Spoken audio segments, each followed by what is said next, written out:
Oh, seputaran sini lah ini, Pak. Pokoknya sekitaran sini lah. Kecamatan Bantaran. Kronologisnya seperti apa? Yang menerangkan adalah pamannya, paman si korban, menceritakan kejadian-kejadian. Untuk kasus yang sekarang ini kebetulan saya juga tidak ada laporan dari korban awalnya. Saya malahan tahunya itu dari Babin Kantibmas Polsek Pancoran, Mas. Nah, kemarin itu sebelum maghrib saya datang sama Babin Kantibmas, Pak Jum, menanyakan, Pak RT mau ngecek nih ada kasus bullying. Waduh, saya kaget. Namanya siapa? Aura. Akhirnya saya langsung menuju ke rumah korban. Setelah ditanya-tanya, ya yang lebih tahu persisnya ya laporan dari pihak keluarga. Ceritanya ini anak-anak kalau versinya si korban diajak ke tempat tersebut, mungkin kalau kita bicara kayak anak sekolah sekarang tuh adek-adean kakak-kakaan gitu. Nah, tapi pada saat itu setelah saya juga ngelihat videonya yang viral juga, ya lumayan serem karena si korban ini digulung gitu. Dalam arti digulung tuh dijatuhin ke tanah. Akhirnya pihak pamannya merasa tidak terima dan kebetulan saya juga sedih karena anak yatim. Aura ini anak yatim. Saya sampai enggak tega juga dengar berita ini gitu. Terus semalam sudah interogasi. Kebetulan setelah Babin Kantibmas datang, terus nggak lama kemudian juga dari Raskrim sudah interogasi tentang kejadian tersebut. Nah, kalau dari pihak keluarga korban, setelah kejadian langsung visum dan langsung melapor ke Polres Depok. Jadi yang saya dapat beritanya baru sampai di situ. Jadi untuk kelanjutannya, karena masih dalam proses pengembangan dari rekan-rekan Kanit, baru sampai segitu. Semalam juga saya juga nggak tega, takut anaknya down. Jadi semalam juga Pak Kanit juga langsung berpamitan sama saya gitu. Pak, kalau dari penuturan keluarga korban seperti apa sih Pak kejadiannya? Tadi kan motifnya karena adik-adikan, terus kalau kejadiannya seperti apa sih? Ya kalau kejadian persisnya saya juga kurang tahu, tapi kalau ngelihat dari sisi videonya sih ada semacam pemukulan gitu-gitu.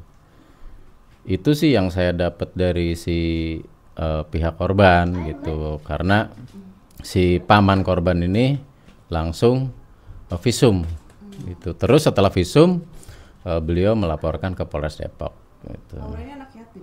Yatim. Tinggal sama siapa? Tinggal sama neneknya. Neneknya itu penjual lauk mateng.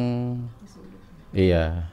Ya yang tiap tahun kita dari biaya sekolahnya juga kita pikirin dari rumah yatim masjid. Kebetulan kita di sini juga punya rumah yatim yang setiap tahun itu kita santuni untuk pembiayaan sekolahnya. Kalau untuk usianya Pak? Usianya si Aura itu kalau nggak salah kelas 6 SD. Kalau para pelaku itu orang sini juga bukan? Pelakunya itu ada anak-anak sini, ada anak-anak RT sebelah juga. Jadi apa namanya? Karena mungkin tadinya apa waktu sekolah pernah kenalan atau itu kita nggak tahu gitu.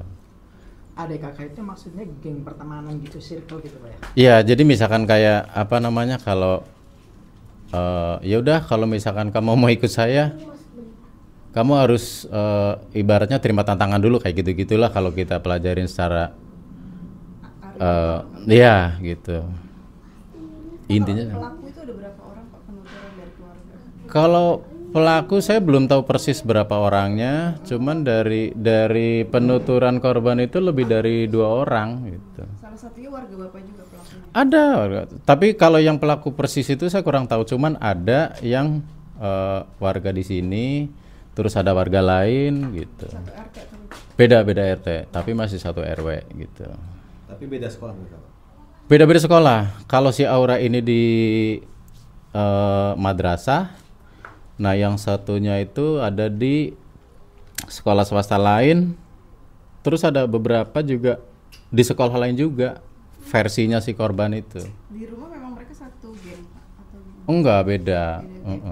bahkan sekolahnya juga beda. Terus malah saya juga nggak nyangka kalau si Aura bakal ada kejadian seperti itu, karena saya taunya Aura itu satu yatim, terus biasanya di rumah sama neneknya gitu. Sosok Aura sendiri kesehariannya seperti apa? Kesehariannya ya kalau menurut saya yang setiap hari ngeliat berangkat sekolah, saya kadang boncengin karena kebetulan gak ada yang nganterin. Kalau pulang juga sama, di saat bersamaan. Kalau memang kita ini ya saya boncengin gitu. Anaknya baik, makanya disitulah saya juga terus terang aja ikut sedih gitu. Artinya anaknya pendiam atau memang Pendiam. biasa main? Pendiam. Terus kemarin begitu ditanya sama Babin Kaptimas, kenapa tidak berusaha untuk melarikan diri? Ya korban bilang tidak berani Pak gitu. Jadi tidak ada kemampuan untuk melawan gitu. Nah di tempat itu dia diajak atau seperti apa sih Pak? Kalau untuk kesitunya mungkin versinya korban katanya diajak gitu. Ada yang nyamperin lah gitu. Jadi ada yang nyamperin, terus berangkatlah ke tempat kejadian gitu. Alasannya diajak untuk? Kalau alasannya saya kurang tahu persis. Tuh. Ada berapa Karena orang sih, Pak? biasanya kan kalau kegiatan di sini tuh biasanya yang anak-anak suka jalan itu kalau Sabtu karena sudah ada jogging track di situ, Sabtu biasa pada jogging track, Minggu juga sama. Mungkin ke situ sih alasannya. Ada berapa orang sih Pak menurut pengakuan Aura? Lebih dari 2 orang. Kalau pengakuan korban lebih dari 2 orang gitu. Karena kemarin begitu dilihatin videonya juga saya ngeliat ada beberapa, mungkin lebih dari 2, karena di situ juga ada, kalau nggak salah lihat di video itu ada anak cowoknya juga tapi nggak tahu siapa gitu. Itu kejadian pulang sekolah ya Pak? Atau Selepas sekolah. Selepas sekolah, kejadian persis saya kurang tahu tanggal berapanya. Cuman dari video itu lebih dari 2 orang. Untuk kondisi Aura sendiri Pak? Untuk kondisi Aura sendiri, alhamdulillah sekarang ini saya juga paling bisa membantu hanya menguatkan, jangan sampai drop, jangan sampai down, karena masih usia kelas 6 SD, apalagi sekarang lagi masa ujian gitu. ada yang dikeluhkan Pak? Apa yang sakit gitu? Kalau versi korban kemarin di saat saya sedikit bertanya, sekitar punggung, sekitar badan lah, karena yang begitu saya perhatiin videonya tuh ada dijatohin, maksudnya digulung di bawah, kayak ada versi pemukulan, apa itu hanya untuk konten atau apa kita nggak tahu, cuma di situ gerakan tangan aja di dalam video itu gitu. Luka yang dialami Aura saat ini gimana? Kalau masalah luka-luka saya kurang tahu persis karena saya sendiri tidak melihat hasil visumnya. Jadi yang tahu laporan visum itu pamannya, hasilnya pun saya belum tahu. Banyak beliau langsung ke Polres untuk melaporkan kejadian itu karena ada bullying, terus menimpa kepada keponakannya, akhirnya langsung ke Polres. Pak, awalnya ceritanya gimana sih Pak sampai dia dibawa ke gitu Pak? Kalau awalnya saya kurang tahu persis karena di sini biasanya anak-anak itu ya main-main biasa, ngumpul-ngumpul gitu aja. Terus langsung diajak atau gimana tadi? Versinya korban itu ada yang ngajak, tapi ngajaknya entah ngajak apa, tapi setelah itu viral, korban juga baru cerita kalau begitu ditanya neneknya, karena ada kok sedikit murung atau apa, terus neneknya bertanya, akhirnya menjawab. Nah akhirnya pamannya langsung ke dokter visum. Katanya alibi dari pelaku itu cuma untuk konten Pak. Kalau itu kurang tahu persis nih, makanya saya